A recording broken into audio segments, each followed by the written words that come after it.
नमस्कार। समसामयिक विषयों पर आपके पसंदीदा कार्यक्रम विशेष में आप सब जनन को स्वागत है। हम हैं आपके साथ वैभवराज शुक्ला। अपनी भाषा की बात ही अलग होत है।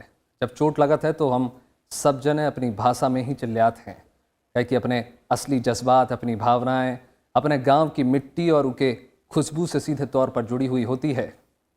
ये बुंदेली है या कहें बुंदेलखंडी, ये मेरी मातृभाषा है जिस पर मुझे गर्व है और हम सभी भारतवासियों को अपनी मातृभाषा पर गर्व है। पर दुर्भाग्यवश कई बार आप बोलते कुछ और हैं और लिखते कुछ और हैं, जिसके कारण इन भाषाओं और बोलियों को सही महत्व नहीं मिल पाता है और इसके कारण ये उतना प्रचलन में नहीं रह जाती हैं। पर ज़रूरी है इन भाषाओं का जिंदा रहना। इनमें जान फूंकने के लिए सरकार समय समय पर कई प्रयास करती रहती है, क्योंकि इनका तार आपकी भावनाओं से, आपके एहसास से और आपके जीवन से सीधे तौर पर जुड़ा हुआ है। कोई भी भाषा आपको सामाजिक स्तर पर परंपरा, इतिहास और सांस्कृतिक तौर पर जोड़ती है। कहा जाता है कि भाषाएं संस्कृति की वाहिका हैं। भाषा ही आपको संस्कार और व्यवहार सिखाती हैं। हम भारतीय बेहद खुशनसीब हैं, क्योंकि भारत में भाषाओं की इतनी विविधता है जो सीधे हमें अपनी मिट्टी और विरासत से भावनात्मक रूप पर जोड़ती हैं। इसलिए समय समय पर भाषा को संरक्षित करने के लिए कई आंदोलन भी होते रहे हैं। इसी के चलते विश्व में भाषाई और सांस्कृतिक विविधता और बहुभाषिता को बचाने के लिए अंतर्राष्ट्रीय मातृभाषा दिवस मनाया जाता है। अंतर्राष्ट्रीय मातृभाषा दिवस के मौके पर उपराष्ट्रपति एम वेंकैया नायडू ने देश की अनूठी भाषाई विरासत को बचाए रखने पर जोर दिया और लोगों से भाषाएं सीखने का आह्वान किया। तो आज विशेष में हम बात करने जा रहे हैं अंतर्राष्ट्रीय मातृभाषा दिवस और इस पर हुए कार्यक्रम की। जानेंगे इसका महत्व और इतिहास क्या है। तो आइए शुरू करते हैं आज का विशेष।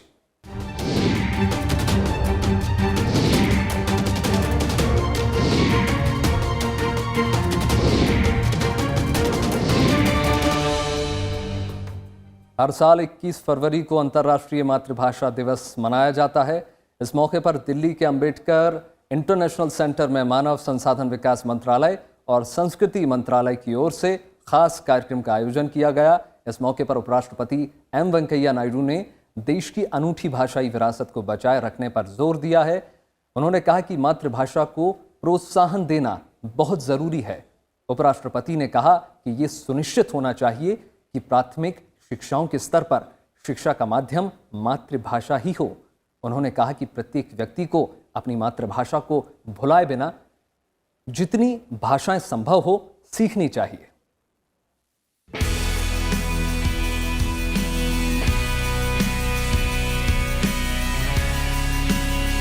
भाषा किसी राष्ट्र के सांस्कृतिक जीवन को आकार देती है और उसकी प्रगति की नींव रखती है।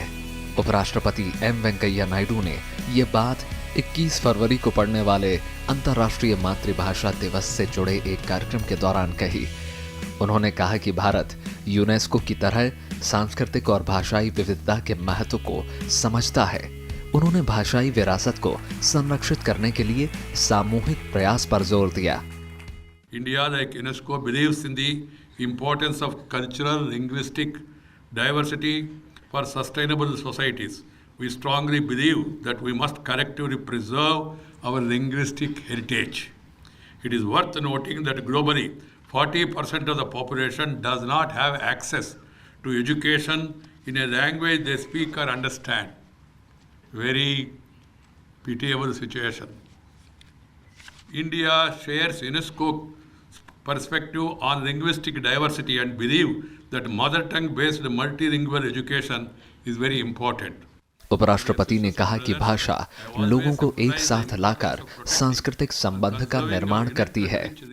अब अनुभवों को अभिव्यक्ति का अपेक्षा होते हैं और व्यक्तियों के अपने विचार और भावनाओं के साझू करना होता है, तो भाषा एक संयोजक शक्ति बन जाती है। यह एक ऐसा साधन है जो लोगों को एक साथ लाता है और एक समाज का निर्माण करता है। यह एक सांस्कृतिक संबंध का निर्माण करते हैं। Language is a vehicle of intergenerational transmission of culture, scientific knowledge, and also a world view. उपराष्ट्रपति एम वेंकैया नायडू ने कई आदिवासी भाषाओं के विलुप्त होने पर चिंता जाहिर करते हुए इनके संरक्षण पर जोर दिया। मानव विकास के साथ विकसित होती है और निरंतर प्रयोग से पोषित होती है। निरंतर प्रयोग से ही भाषा पोषित होती है। यदि आप किसी भाषा का प्रयोग नहीं करते हैं तो आप इस खो देते हैं। जब कोई भाषा प्रयोग में घटती जाती है तो वह अपने साथ संपूर्ण ज्ञान प्रणाली को भी ले जाती है। उपराष्ट्रपति एम वेंकैया नायडू ने भाषा के संरक्षण और विकास के लिए सजग और ठोस कदम उठाने पर बल दिया। इसके लिए ऐसी व्यवस्था बनाई जानी चाहिए ताकि प्राथमिक कक्षाओं के स्तर पर शिक्षा का माध्यम मातृभाषा ही हो। भाषा के संरक्षण और विकास के लिए एक सजग और ठोस कार्रवाई का आवश्यकता है। इस हेतु एक बहुआयामी दृष्टिकोण होना चाहिए। We must start by offering in our schools a curriculum in which the mother tongue of the learner is the medium of instruction, at least at the primary level, if not high school level. उपराष्ट्रपति का कहना है कि लोगों की भाषा ही प्रशासन की भाषा होनी चाहिए। समावेशी विकास के लिए भाषा एक उत्प्रेरक बननी चाहिए। My advice to not only central government but the state governments and also local administration is everywhere language of administration should be language of the people. बहुत सादा सीधा बात है। जनता का प्रशासन जनता का भाषा में होना चाहिए ना, नहीं तो आप और कोई भाषा में बोलेंगे उनको समझ में नहीं आएगा। उपराष्ट्रपति ने हिंदी समेत अन्य भारतीय भाषाओं को समृद्ध बनाने का उपाय बताते हुए कहा कि नौकरियों को मातृभाषाओं से जोड़ा जाना चाहिए। We must bring all the so-called vernacular regional languages to the national level. They're all national languages. Telugu, Tamil, Kannada, Malayali, Marathi, Assami, Punjabi, Bhojpuri, Dogri, Urdu, all are national languages. We must give them equal respect. It is the duty of the government. It is the duty of the people.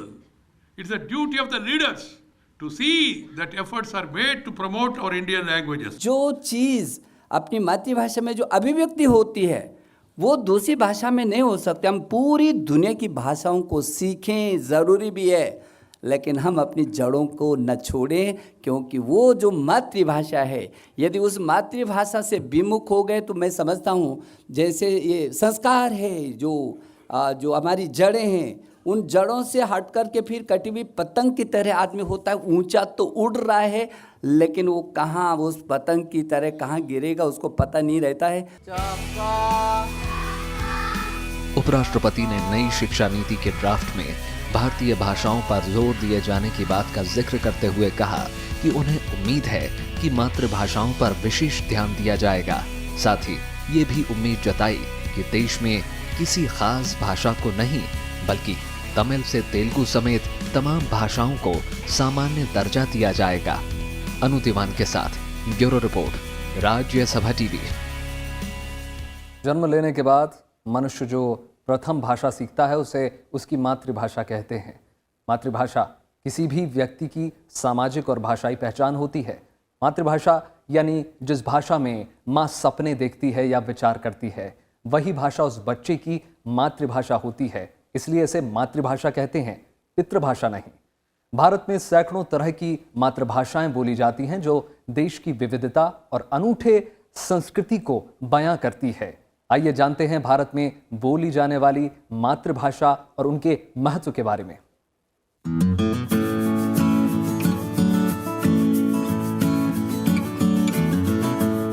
जन्म से हम जिस भाषा का प्रयोग करते हैं वही हमारी मातृभाषा है।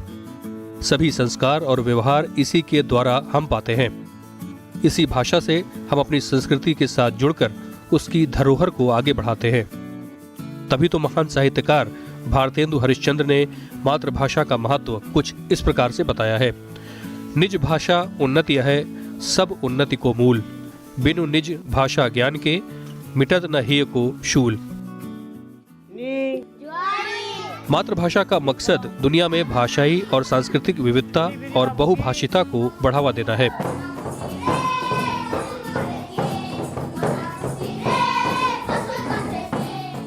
इस लिहाज से भारत की भूमिका और भी अधिक मायने रखती है, क्योंकि एक बहुभाषी राष्ट्र होने के नाते मातृभाषाओं के प्रति भारत का उत्तरदायित्व कहीं अधिक मायने रखता है।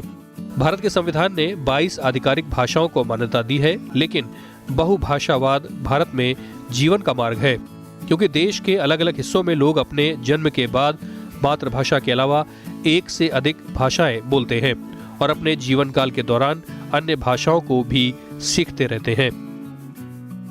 भारत एक ऐसा देश है पूरे विश्व में जहाँ पर मातृभाषाएं सबसे ज़्यादा संख्या में बोली जाती हैं और 700 मातृभाषाओं में पिछले 50 सालों में हमने करीब 250 मातृभाषाएं खो दी हैं, यानी वो भाषाएं विलुप्ति के कगार पर हैं। भारत जैसा देश जिसने अपनी सभ्यता, संस्कृति, ज्ञान और जानकारी के बल पर पूरे विश्व में एक समय में गुरु की उपाधि प्राप्त की थी, उस उपाधि के साथ ये बात जुड़ी हुई थी कि यहाँ के लोग अपनी भाषाओं में पढ़ते थे, पढ़ाते थे। शिक्षा का माध्यम विदेशी भाषाएं नहीं थी, लेकिन औपनिवेशिक शासन आने से, अंग्रेज़ आने से यहाँ की शिक्षा की भाषा, उसका माध्यम अंग्रेजी बन गई। औपनिवेशिक शासन के दौरान पहली बार जॉर्ज ए ग्रियर्सन द्वारा 1894 से 1928 के दौरान भाषाई सर्वेक्षण कराया गया था, जिसमें 179 भाषाओं और 544 बोलियों की पहचान की गई थी। प्रशिक्षित भाषाविदों, कर्मियों की कमी की वजह से इस सर्वेक्षण में कई खामियां भी थीं। वहीं 1991 में भारत की जनगणना में अलग व्याकरण की संरचना के साथ 1576 सूचीबद्ध मातृभाषाएं और 1796 भाषिक विविधता को अन्य मातृभाषाओं के रूप में वर्गीकृत किया गया था। 2011 की जनगणना के आधार पर देश में 121 भाषाएं और 1369 मातृभाषाएं हैं। इनमें से 270 वैसी मातृभाषाएं हैं जिन्हें बोलने वालों की संख्या 10,000 से ज्यादा है। 2011 की जनगणना के मुताबिक हिंदी को मातृभाषा के रूप में बताने वाले लोगों की संख्या में 2001 की जनगणना के मुकाबले 2011 में बढ़ोतरी हुई है। 2001 में 41.03% लोगों ने हिंदी को मातृभाषा बताया था, जबकि 2011 में इनकी संख्या बढ़कर 43.63% हो गई। बांग्ला भाषा दूसरे नंबर पर बरकरार रही, वहीं तेलुगु को पीछे छोड़कर मराठी तीसरे नंबर पर बोली जाने वाली भाषा बन गई। उर्दू 2001 में छठे स्थान पर थी, लेकिन 2011 के आंकड़े के मुताबिक 7वें स्थान पर पहुंच गई। मातृभाषा बोलने के मामले में गुजराती छठे स्थान पर है। 4.74% लोग मातृभाषा के रूप में गुजराती बोलते हैं। 22 सूचीबद्ध भाषाओं में संस्कृत सबसे कम बोली जाने वाली भाषा है। केवल 24,821 लोगों ने संस्कृत को अपनी मातृभाषा बताया। भारत में अगर भाषा और बोली दोनों देखिए, जो संविधान की अनुसूची में जो भाषाएं हैं, उनके अलावा जो भाषाएं व्यवहार में हैं, वो भाषाएं ऐसी हैं कि जिनकी संख्या 700 से अधिक है और जिनको बचाना बहुत ज़रूरी है, क्योंकि कहा जाता है कि कोई भी देश युद्ध में हार भी जाए तो उसकी भाषा बची रहती है। भाषा एक आम जो जनमानस है उसके सोचने और समझने का, समझाने का, संप्रेषण का एक बहुत बड़ा माध्यम है। वैसे देखा जाए तो बोलने वालों की संख्या के लिहाज से संस्कृत बोडो, मणिपुरी, कोंकणी और डोगरी भाषाओं से भी नीचे है। 2011 की जनगणना के अनुसार गैर सूचीबद्ध भाषाओं में अंग्रेजी को करीब 2.6 लाख लोगों ने मातृभाषा बताया। अंग्रेजी को पहली भाषा बताने वाले लोगों में सबसे ज्यादा 1.06 लाख लोग महाराष्ट्र से, उसके बाद तमिलनाडु से थे और तीसरे नंबर पर था कर्नाटक। गैर सूचीबद्ध भाषाओं में राजस्थान में बोली जाने वाली भिली या भिलौडी भाषा 1.04 करोड़ की संख्या के साथ पहले नंबर पर है। इसके बाद गोंडी दूसरे नंबर पर आती है। इसे बोलने वालों की संख्या 29 लाख है। बच्चे को जब आप उस मातृभाषा से दूर करते हैं तो वो समाज का, क्योंकि वो नागरिक आने वाले समय में एक प्रशस्त नागरिक बनने की स्थिति में होता है, वहाँ पर आप उसके सहज संप्रेषण को बाधित कर देते हैं और उसके ऊपर ऐसी भाषाएं थोप देते हैं जिन भाषाओं में उसको पढ़ाई करनी है, जिस भाषा में उसको नौकरी करनी है और जिस भाषा में वो समाज में एक अच्छा स्तर पा सकता है, और धीरे धीरे वो उसकी भाषा उसकी रोज़मर्रा की भाषा बन जाती है। लेकिन क्या होता है कि वो अपनी जड़ों से कट जाता है। और ऐसी कोई भी संस्कृति, ये इतिहास गवाह है कि ऐसी कोई भी संस्कृति, ऐसा कोई भी समुदाय जो अपनी जड़ों से कटा हुआ है, उसकी तरक्की, उसकी उन्नति बहुत दिनों तक नहीं होती। आज दुनिया भर में बोली जाने वाली सभी भाषाओं में हिंदी तीसरी सबसे ज्यादा बोली जाने वाली भाषा है। वर्ल्ड लैंग्वेज डेटाबेस के 22वें संस्करण इथनोलॉज के मुताबिक दुनिया भर की 20 सबसे ज्यादा बोली जाने वाली भाषाओं में 6 भारतीय भाषाएं हैं, जिनमें हिंदी तीसरे स्थान पर है। इथनोलॉज के मुताबिक दुनिया भर में 61.5 करोड़ लोग हिंदी भाषा का इस्तेमाल करते हैं। हिंदी के बाद बंगाली भाषा का स्थान है, जो 26.5 करोड़ लोगों के साथ 7वें स्थान पर है। 17 करोड़ लोगों के साथ 11वें नंबर पर उर्दू का नंबर आता है। 9.5 करोड़ लोगों के साथ 15वें स्थान पर मराठी, 9.3 करोड़ के साथ 16वें नंबर पर तेलुगु और 8.1 करोड़ लोगों के साथ 19वें स्थान पर तमिल भाषा है। भारत दुनिया के उन अनूठे देशों में से है जहां भाषाओं में विविधता की विरासत है। इनमें बोली, भाषा और मातृभाषा सभी शामिल हैं और ये सब मिलकर भारत की ऐतिहासिक और सांस्कृतिक विरासत के साथ ही खूबसूरत सामाजिक संरचना को दर्शाती है। Bureau report, Rajya Sabha TV. तो दुनिया के अलग अलग देशों में सैकड़ों मातृभाषाएं बोली जाती हैं। इन भाषाओं में से लगभग 43% भाषाएं लुप्त होने की कगार पर हैं। यूनेस्को इन मातृभाषाओं के संरक्षण के लिए अंतर्राष्ट्रीय स्तर पर प्रयास कर रहा है। भारत में उच्च सदन में उपसभापति ने सांसदों से मातृभाषा को तरजीह देने के लिए आह्वान किया, जबकि 2019 के मॉनसून सत्र में पहली बार किसी सांसद ने संथाली भाषा में अपना भाषण देकर एक नई शुरुआत की।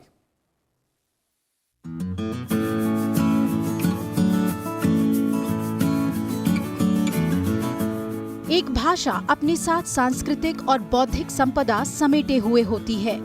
भाषा के विकास से समाज का बहुमुखी विकास होता है।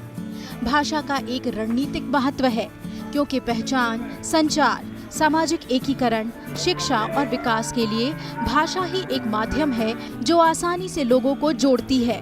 भाषाओं के लुप्त होने से परंपराएं, स्मृति, सोच और अभिव्यक्ति के अनूठे तरीके और मूल्यवान संसाधन भी खो जाते हैं।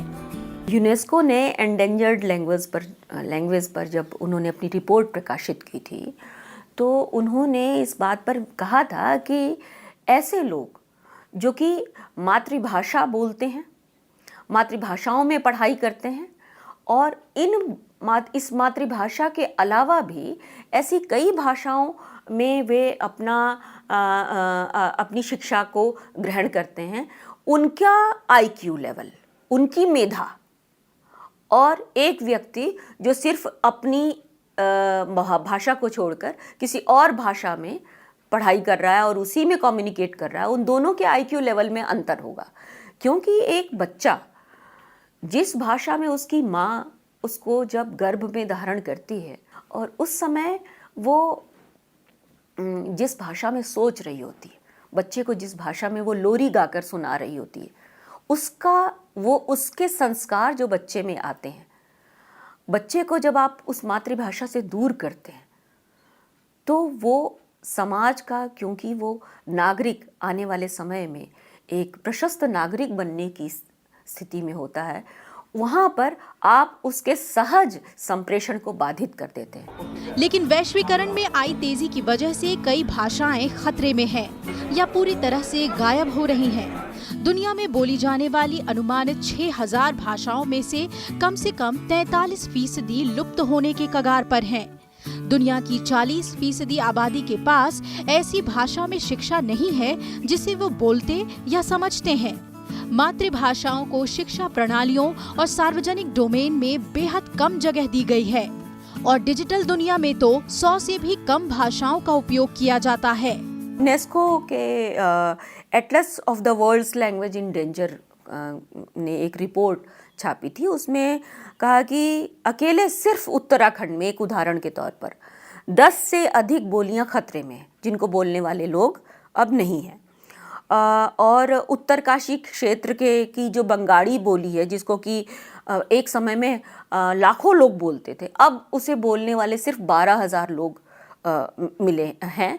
और इसी तरह की और मैं अगर आपको कुछ आंकड़े दूं तो दारमा बोली को 1761 लोग, ब्यासी को 1734 लोग, जाड़ बोली को 2000 और जौनसारी को सिर्फ 1,14,733 लोग अब समझते हैं। लेकिन दिनों दिन इनकी संख्या कम होती जा रही है। वैश्विक स्तर पर मातृभाषा के संरक्षण के लिए भाषा यूनेस्को कई स्तर पर काम कर रहा है। यूनेस्को ने 17 नवंबर 1999 को अंतर्राष्ट्रीय मातृभाषा मनाए जाने की घोषणा की थी। दरअसल इस फैसले के पीछे एक ऐतिहासिक घटना है, जो मातृभाषा के प्रति लोगों के समर्पण की एक मिसाल बनी।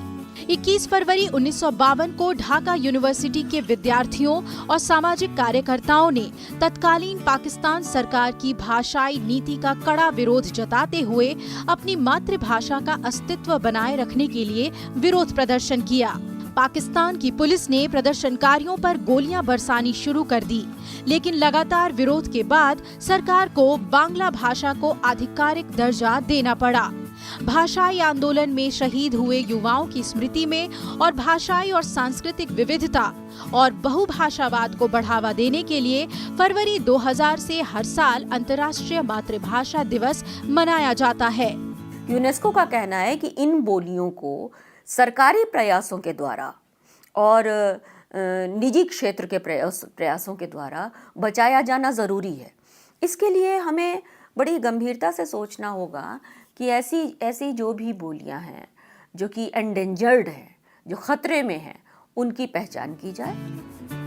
यूनेस्को मातृभाषा के संरक्षण और संवर्धन को लेकर अपनी प्रतिबद्धता जताती रही है।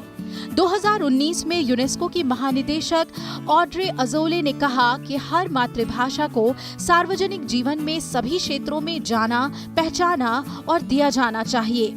मातृभाषाओं को राष्ट्रीय भाषा का दर्जा, आधिकारिक भाषा का दर्जा या निर्देश की भाषा के रूप में दर्जा नहीं है। मौजूदा स्थिति मातृभाषा के मूल्य को कम करती है और लंबे समय तक इस्तेमाल नहीं होने से अपने वास्तविक रूप को खो सकती है। 2020 में यूनेस्को ने थीम रखा है लैंग्वेज विदाउट बॉर्डर्स, यानी सीमाओं से परे भाषा। यूनेस्को मातृभाषा दिवस 2020 के थीम के जरिए ये संदेश देना चाहती है कि स्थानीय सीमा पार की भाषाएं शांतिपूर्ण बातचीत को बढ़ावा दे सकती है और स्वदेशी विरासत को संरक्षित करने में मदद कर सकती है। जिस तरह दक्षिण अमेरिका में सह सहारा अफ्रीका और किचुआ के लोग स्वाहिली भाषा में बोलते हैं और पड़ोसी देशों में समुदायों के साथ एक ही संस्कृति को साझा करते हैं। सरकार इस पर बहुत गंभीरता से इसका संज्ञान ले और ऐसे केंद्रों का निर्माण हो जो कि एंडेंजर्ड लैंग्वेज पर बात करें, काम करें। जैसे इस दिशा में विश्वविद्यालय अनुदान आयोग ने पिछले कुछ वर्षों में कार्य भी किया है। उन्होंने ये कार्य किया कि क्लासिकल एंडेंजर्ड लैंग्वेजेस को उन्होंने लोकेट किया और उससे संबंधित जगह जगह क्षेत्र निर्धारित किए और कई विश्वविद्यालयों में उससे संबंधित चेयर्स को स्थापित किया। लेकिन वास्तविकता क्या है? इन चेयर्स की जब हम स्थापना कर दे रहे हैं तो उसमें जो लोग अंग्रेज़ी के माध्यम से काम करने वाले हैं वो लोग जाते हैं और अपना 2-4 लेक्चर वगैरह देकर सेमिनार और वर्कशॉप करके चले आते हैं। उस पर गंभीरता से कार्य नहीं किया जा रहा। मातृभाषा को संरक्षण नहीं मिलने की वजह से भारत में लगभग 50 मातृभाषाएं पिछले 5 दशकों में विलुप्त हो चुकी हैं। संविधान द्वारा मान्यता प्राप्त 22 भाषाओं को संविधान की 8वीं अनुसूची में शामिल किया गया है। इनमें से 3 भाषाओं संस्कृत, तमिल और कन्नड़ को भारत सरकार ने विशेष दर्जा और श्रेष्ठ प्राचीन भाषा के रूप में मान्यता दी है। इन श्रेष्ठ प्राचीन भाषाओं का 1000 वर्ष से अधिक का लिखित और मौखिक इतिहास है। इन अधिसूचित और प्राचीन भाषाओं के अलावा भारत के संविधान में अल्पसंख्यक भाषाओं के संरक्षण के लिए मौलिक अधिकार के रूप में शामिल किया गया है, जिसके तहत भारत के किसी भी क्षेत्र और किसी भी भाग में रहने वाले नागरिकों के किसी भी वर्ग की विशिष्ट भाषा, लिपि या अपनी स्वयं की संस्कृति को संरक्षित करने का अधिकार दिया गया है। भारत की मातृभाषाएं उसकी विविध संस्कृति का सबसे महत्वपूर्ण अंग है। हर राज्य की मातृभाषा लोगों को अपनी मिट्टी और विरासत से भावनात्मक रूप से जोड़ती है। अपनी मातृभाषा में अभिव्यक्ति सच्ची और आसान होती है। इसलिए भारत सरकार अलग अलग मातृभाषाओं के संरक्षण के लिए व्यापक स्तर पर काम कर रही है। देश की संसद में 2018 में सांसद संविधान की 8वीं अनुसूची में सूचीबद्ध 22 भारतीय भाषाओं में से किसी में भी सदन में बोल सकते हैं। 2019 के मॉनसून सत्र में पहली बार संथाली भाषा में सांसद सरोजनी हेम्ब्रम ने भाषण दिया, जिसकी सभापति एम वेंकैया नायडू ने सराहना की। राज्यसभा ने सभी 22 भाषाओं की व्याख्या सेवा के लिए कई इंटरप्रेटर्स को शामिल किया है। दुनिया में सबसे लोकप्रिय भाषाओं में भारत की मातृभाषाएं भी शामिल हैं। भारत समेत दुनिया की कई भाषाएं आज लुप्त होने की कगार पर हैं। आज जरूरत है हमें अपनी अपनी मातृभाषाओं को अपनाने की और आने वाली पीढ़ी को सिखाने की, ताकि भाषा के जरिए हमारी संस्कृति हमेशा फलती फूलती रहे। भरत सिंह दिवाकर के साथ ब्यूरो रिपोर्ट, राज्यसभा टीवी।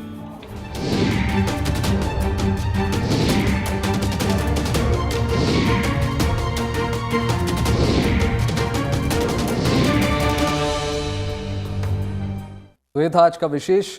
उम्मीद है आपको विशेष का ये अंक पसंद आया होगा।